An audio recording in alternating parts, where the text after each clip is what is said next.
and welcome to another episode of Neurodiversity with Theo Smith, where today we have an incredible guest, Grant Harris. Grant has a background in consultancy and advisory services. He's pivoted in supporting children into young people with diverse individual needs. And he's also started helping within the community from a neurodiversity and neuroinclusion perspective. Like many ND pros, he's pivoted across his career and being very successful at doing that. So we're going to dive into that. We're going to understand some of the complexities around that life journey, some of the incredible work he does today, but also his perspective from his part of the world and what is going on currently around his space and place. So without further ado, Grant, would you like to introduce yourself to our audience today and just give them a quick snippet beyond my simple introduction into who Grant is and what he's about? Oh, Theo, I appreciate that grand entrance. This is an honor and a pleasure for me to be here. I've watched your work from afar for some time. I respect you and the work that you've been able to do, so I appreciate the opportunity to come and have this conversation in front of your audience. So it's definitely a privilege. For those of you who don't know me, my name is Grant Harris. I am based outside the DC area, stateside, across the pond. I am many things, but from a work perspective, I am a Black man in America who is a small business owner. I'm a family man. I have a wife and 3 kids. I have sisters. I'm a brother. I'm a son, husband, father, and also an entrepreneur of sorts.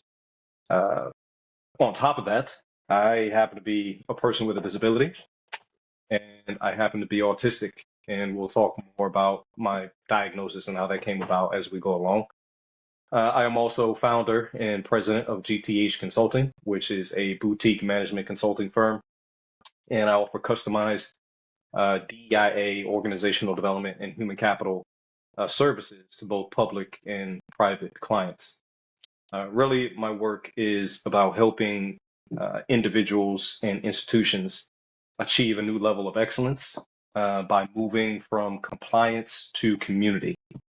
We could talk more about that. Compliance is really is a mindset, and community is really more a set of behaviors.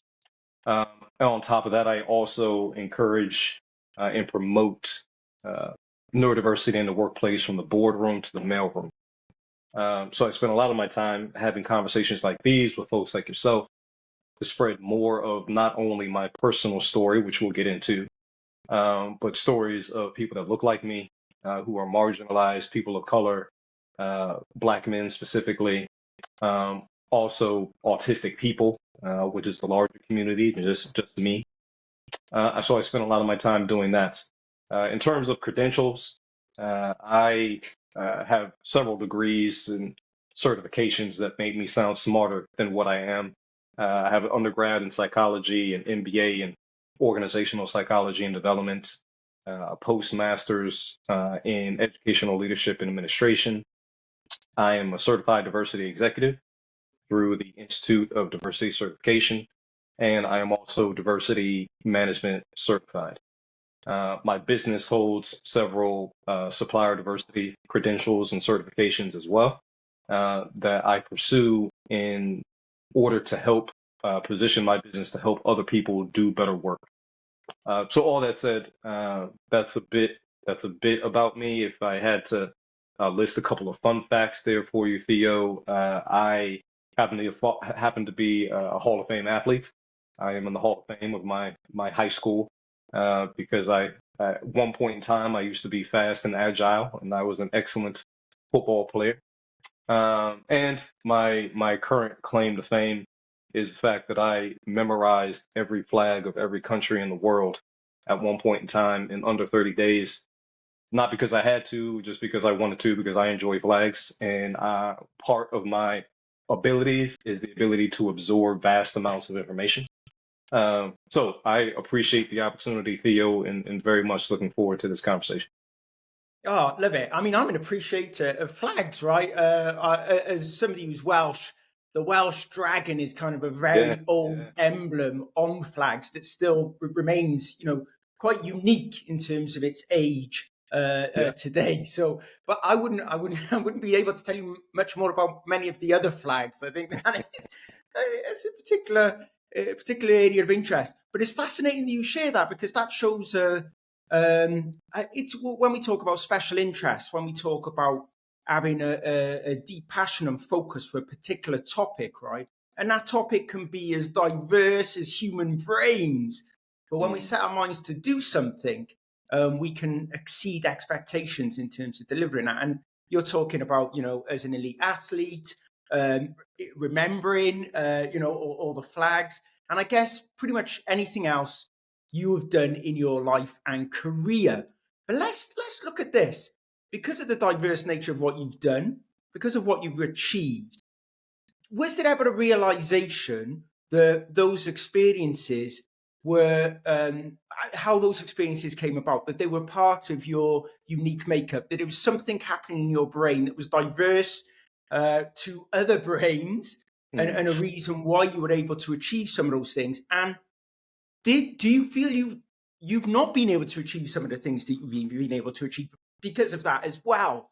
And Mm. at what point did that start to come clear to you? And I guess I'm highlighting specifically the autism and the diagnosis and that Yeah. experience. Was it something you always knew, or is it something that was like a complete wake up moment to you? Yeah, great question, and a lot to unpack there. No, I did not always know. My diagnosis came about 3 years ago, so I'm late diagnosed in the game. As you might know, most autistic people are in America at least are diagnosed between the ages of 2 to 6. I was not diagnosed until in my late 30s, so it was a while. And I have my wife to thank for that. She's part of my story. I probably would not be diagnosed at the moment if it wasn't for her. And you talk about wins and successes and things that have been difficult. Part of the reason that I got diagnosed is because we were going through difficult time communicating as a married couple. My wife is ADHD, and she's been diagnosed for a very long time and medicated. And my oldest daughter has some executive functioning challenges and has battled depression. So neurodiversity is not new in my home, but it was newest to me. Um, at that time in my life, I had taught autistic kids at the middle school level before I knew I was autistic. So that probably led to some of my success because I had that unbeknownst familiarity because I taught autistic kids in that environment.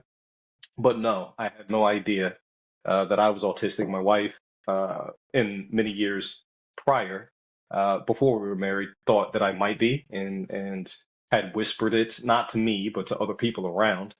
So, but I did not grow up with a knowledge of disability within my family, uh, an extensive knowledge. There wasn't conversations about autism or disability. I'm the first person in my family to be diagnosed with a disability of this nature, and to my knowledge. So it was new and it was different from that perspective when it was attributed to me specifically. I was aware of neurodiversity, I was aware of autism because of the things that I have already shared, but not attributing it to myself. So that uh, realization or that reflection in terms of my non-linear work history, I've had many jobs in my day. I've had several careers in my day.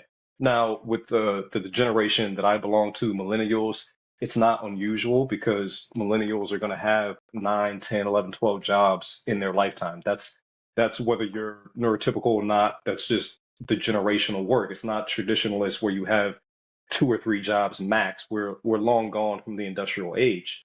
However, within that is like the finding yourself kind of deal and having the difficulties in vastly different arenas. So I've been in recruiting, I've been in management consulting, I've been in education, both K-12 and higher ed, which they're both education, but they're completely different. If anyone has ever been in those environments, I've been in the classroom, I've been an administrator, which is completely different if you've been in those environments. I have been a corporate worker bee. I've been an entrepreneur 3 times over. All these things um, have been the non-linear aspect of my work life. And up until the last handful of years, it was always, well, like I can't really find the footing. I had achieved like vast amounts of success and then depths of like failure when I look back on it. But then also I look back and say, well, that yeah, I was trying, but I also have this ability to reinvent myself. I've reinvented myself in every one of those scenarios, going from a highly restricted environment to a not restricted environment, going to being teaching in a classroom to being an entrepreneur in my own right and being a corporate worker bee, like all of these different types of instances. Now I see that I was able to deep dive in each one of them because I didn't have formal training in all of those roles. But what I did do, and what I do, is when I am faced with a situation or I'm in a position, I deep dive and I learn everything I can about hands-on how I do that work. I didn't go to school for any of the diversity, equity, inclusion work that I do. That wasn't my schooling. But when I got into this work and found that it was for me and I was for it, I did a deep dive and I learned everything that I could about doing this work from everyone that I could. And that I attribute to my autistic nature about the deep focus and then being able to kind of reinvent myself from this non-linear perspective and achieving many, many things in each one of those verticals, although those verticals are very different in nature. Interesting. So I was going to ask you, because you referenced autism as a disability and the point at getting the diagnosis as the realization of being disabled neurologically, I was fascinated around what elements of that you see as disabling. And you've talked about some of those, which I find fascinating, and shared some of those experiences, although they are, of course, different. And which is that even though you have been very successful, there's been what sounds like quite a few points in your life where it's become overwhelming, or you've hit a brick wall, or it's come to an end, or and therefore you've pivoted, you've changed, you've moved, and so as you've gone on, you may have not known at that time that some of those barriers were maybe because of the way that you were processing the world, because of the way you were thinking about the world, because of your inability maybe sometimes to be able to get over the next hump, whatever that may be. So when you started to recognize that as these are disabling factors, did you then recognize that, and maybe through the experiences of working with young people who at that time you didn't know, that you identified with perhaps more than you knew, were you able then to look at some of those and think, now I understand that they're disabling factors. There are mechanisms that I can start to use to remove some of those. And then through the work that I can do, who cares if you were schooled in it, right? Because we have many periods in our life of schooling, and if we don't, what are we doing, right? We should be continually evolving, learning, leaning on those past experiences to create a better future. So was that a point in your life when you got the diagnosis to really profoundly change what had happened in the past, both some incredibly positive stuff, but also some barriers that you now could think, I could remove them and I can now potentially support others or organizations at removing some of those barriers? Tell me a little bit about that. Yeah, so it wasn't a light switch. It's definitely been a gradient. It's definitely been a time shift over time. These things I've gone most of my life acting, thinking, being, communicating a certain way. Obviously, trying to be better as a person just because I'm on the planet. And I'm always like, well, how can I get better? Those people who know me, I'm always thinking, how can I get 1% better? But I did not know that some of those barriers were obstacles that I can't necessarily fix. They were already inherent in the way that my brain works and my body operates. So it's been a gradient, but some of those, a large thing for me is communication, uh, social emotional interaction, levels of empathy. I am able to show empathy to certain people at certain points during certain things, but in other ways, it's like non-existent, at least to them. I think that I might be giving some empathy, but in their mind, it's non-existent.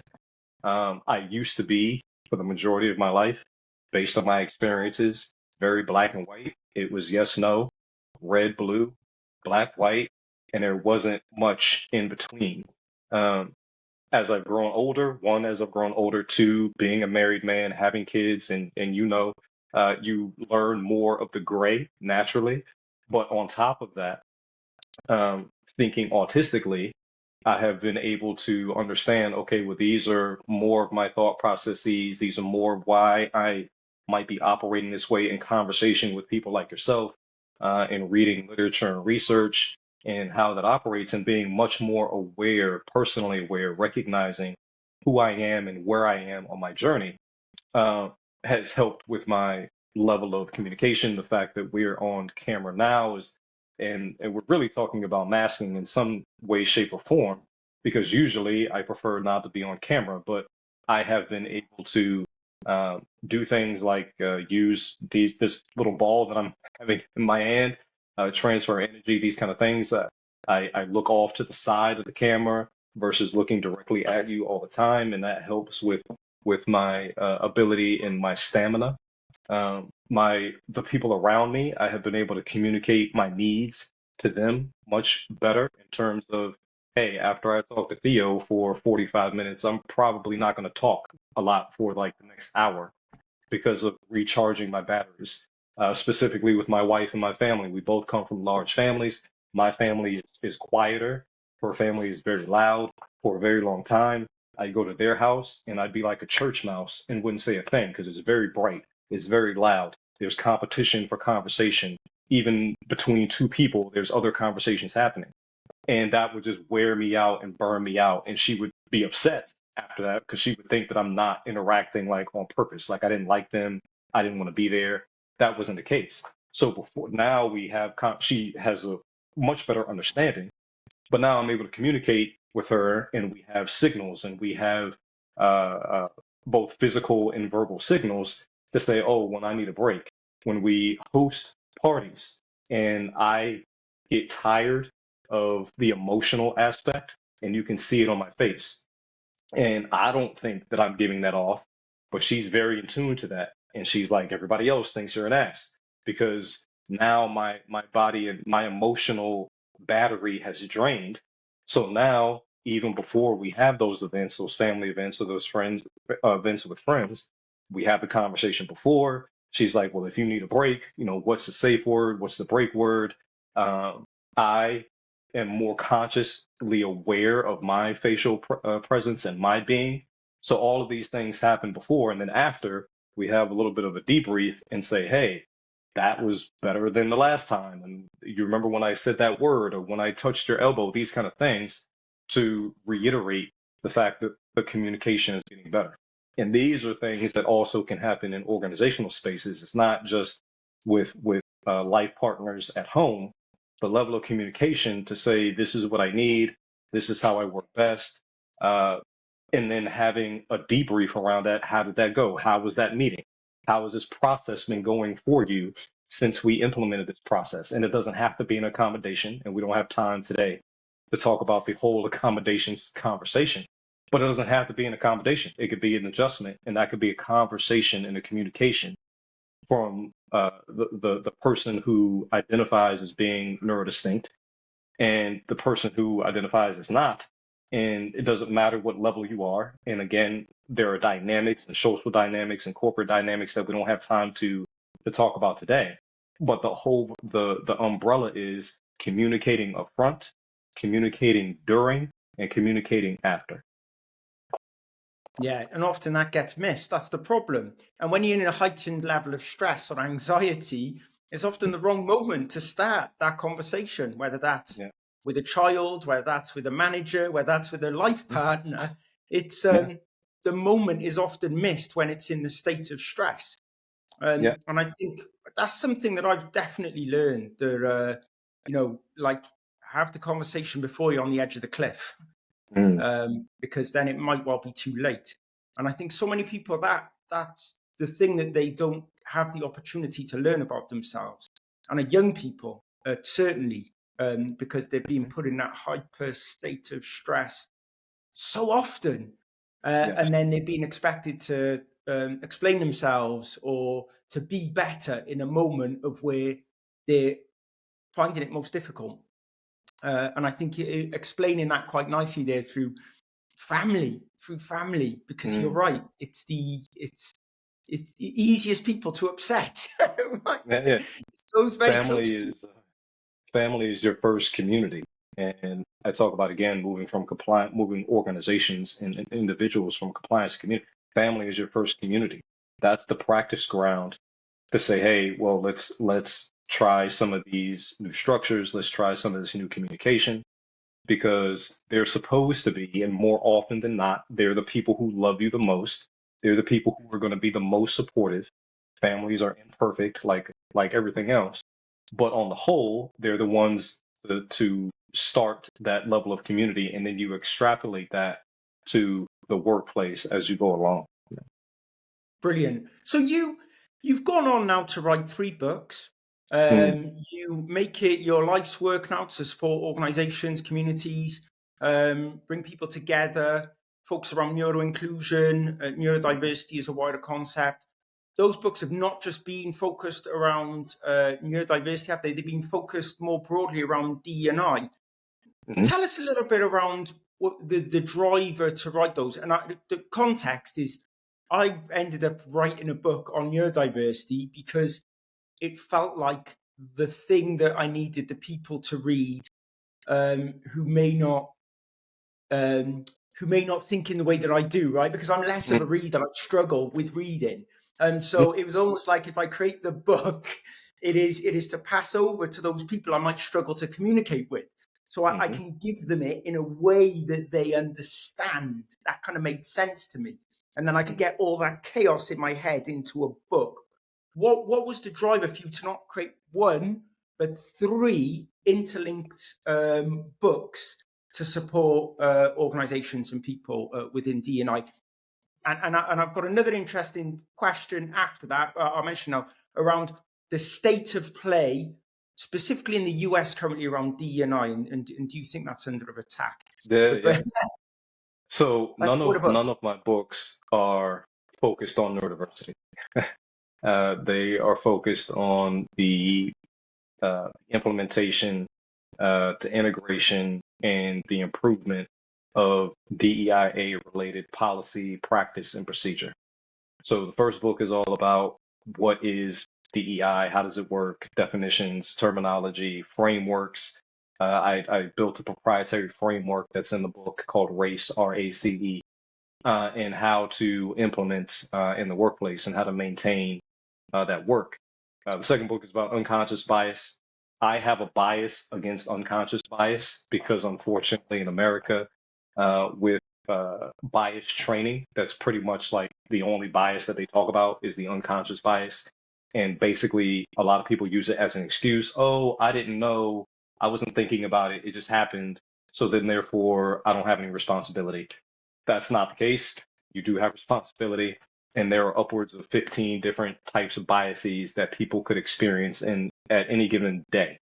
And the third is about inclusive leadership, which does touch on some neurodiversity points. But I was writing these books before my full flourishing of understanding of neurodiversity as a whole and autism specifically. So it was before that because I was an a DEI practitioner, in terms of my work in business before I started deep diving on having conversations about neurodiversity. So none of the books are focused on that, um, and it started out as a relationship with my publisher. It really started out as a ghostwriting project, and I said, hey, I know how to write. I like writing. I'm good at it. You got a project. I can do this for you. And in conversation with the publisher, they were like, no, you should write these books and you should be the main author because you know what you're talking about and you could do it better than we could. I was not expecting that. And I said, well, worst case scenario is I write a book or three and they don't sell at all. Like none of them sell. That's worst case scenario. Best case scenario is I'll write a few books and I can use them to position my business and they sell and they support the work that I do, which has been the case. So it's definitely worked out, but I was not looking to write books at all. I wasn't looking to be an author. I just had a project at the time from a business perspective that turned into an opportunity, and that type of situation has popped up again and again in my life in the past and here recently when I wasn't looking to do thing one, but it popped up because I was positioning myself to be around the right people or be in a certain situation to receive what I didn't know was coming, and it's been a blessing. So, and the three books is because I also have the ability, while I have the ability to absorb vast amounts of information quickly, I also have the ability to produce vast amounts of information quickly. And especially when it's something that I enjoy, that is a quote unquote special interest, and that's where those came about. So it definitely was not neurodiversity focused to begin with, and I have had several book signings, and honestly, I'm not the best marketer. That's a goal of mine for this year is to market the books better and deeper and broader. But that's the story behind the writing. Love it. And yeah, I was just saying, well, there's a number 4 then, isn't it? Now you can bring all of that together. Yeah. And neurodiversity and those life experiences, I'm sure that would be an incredible follow-on to the trilogy. Yeah, Maybe. I have to think about that. Good stuff. So tell us a little bit about then the specific work you do helping organizations. If organizations were interested in your work, if people were interested in following your work and what you do, what does that look like? Give us a little insight. Yeah, so the clients I serve, both public and private, like I said, I've worked with local, state, and federal agencies, government agencies. And I've also worked with small to medium-sized private entities and vast channels of industry. But I work with leaders, and I say I work with leaders because they are the folks that have the most power and authority in most situations to implement and to integrate. Other people have more power and authority to improve, but those conversations start at that level. I offer a la carte services, anything from 1 hour to 1 day to 1 week when it comes to let's look at your neuroinclusion practices, get you an executive summary, which is a high 30,000 foot level, and then dig under the surface of the water, and then all the way down to the bottom of the sea in terms of this is where you are and this is where you could be. Other work from a broader perspective is always looking at the human capital perspective and the organizational development. How effective and efficient and equitable are your policies, practices, and procedures? And you'll hear a common theme from me, Theo. I like to work in threes. So, implement and improve and integrate and policy, practice, procedure, because those things, it's one thing to have it in black and white, but then it has to come off the page, that policy. Well, what's the procedure behind it? And what's the actual practice? I can write something down on paper for Theo, turn the faucet on this way and then do this way. But that's not actually how Theo does it in the real world because Theo's a person. And how do we replicate the best and the leading practices? So I say effective and efficient. Does it work? Are your practices working? Are they effective? Are they efficient? Are they utilizing time, talent, and treasure? Another 3, I look at how much time do you have? What's the talent that you're working with? And what's the treasure, which is money? And most importantly, are these things equitable? Are they serving the people that need the services the most? And how so? Are they hurting the people that are hurting the most? So these types of conversations, my framework, which I won't go deep into today, the RAC race framework is an acronym, stands for recognize, acknowledge, cultivate, and engage. And it's a cyclical framework that I work with leaders through in order to move from point A to point B, like I said, effectively, efficiently, and equitably. So that comes in strategic planning, that comes through communications and messaging, ensuring that your brand is on point, especially when it comes to neuroinclusion, because today, especially with the younger generation and Gen Z, and now the new generation, Gen Alpha, is being born. Over half of that generation identifies as being neurodistinct. And that's just the people who are talking about it. So when it comes to young people, they want to see brands, they want to see organizations, and especially in the government space, which Theo, in America, you might be interested to know that the federal government is number one or number two, at least in the top three of employers who are hiring the fastest here recently in the last handful of years. And you would think, oh, the federal government is full of old people ready to retire. Well, yeah, they are, but also it's also full of young people looking to start their career. And those young people looking to start their career are looking for neuro-inclusive environments that allow them to flourish in the best way that they know how. So these are conversations, these are tenets, these are frameworks that I have with leaders and organizations. And how you can get in contact with me is via LinkedIn, and I know you'll post all this in the show notes. But it starts with a conversation, and my approach is consultative. It's value based. It's not hourly based like a lawyer. You pay me X amount of dollars an hour as a commodity. It's based on value, flat fee for services, because I want to provide maximum value for my clients as soon as possible for the longest time possible. Excellent, thank you. It was just a comment there as we draw this to a close today. Really appreciate your time. The focus on senior leaders, and I think I mentioned around the potential attack on DEI globally. Where there's been challenges from world leaders, sometimes from the press, from organizations.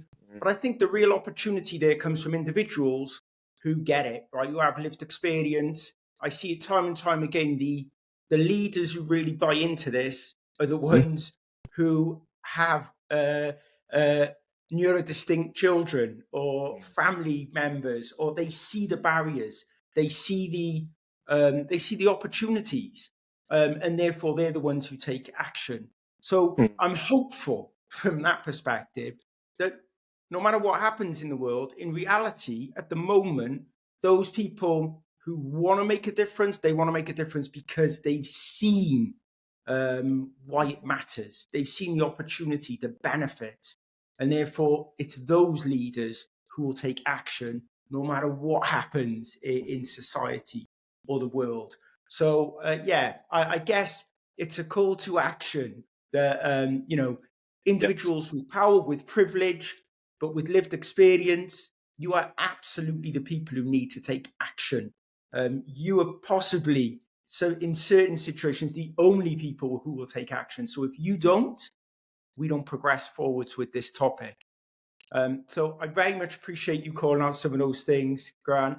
And I'll definitely get in the show notes how to connect with you via LinkedIn and what have you. It's been a real pleasure. Any final thoughts to wrap today's conversation up? Yeah. You heard me describe myself as neurodistinct, and we didn't necessarily have that conversation today.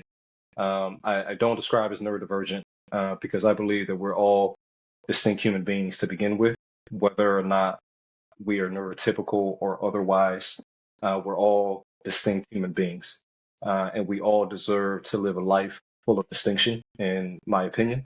And that includes the workplace, because we spend more time at work than we do at home. We spend more time at work than we do sleeping. So it's very important to understand. And as always, my bottom line message is that we all deserve to live a life full of distinction. And in order to do that, the best way that I've seen and that I know how is to continue to build community.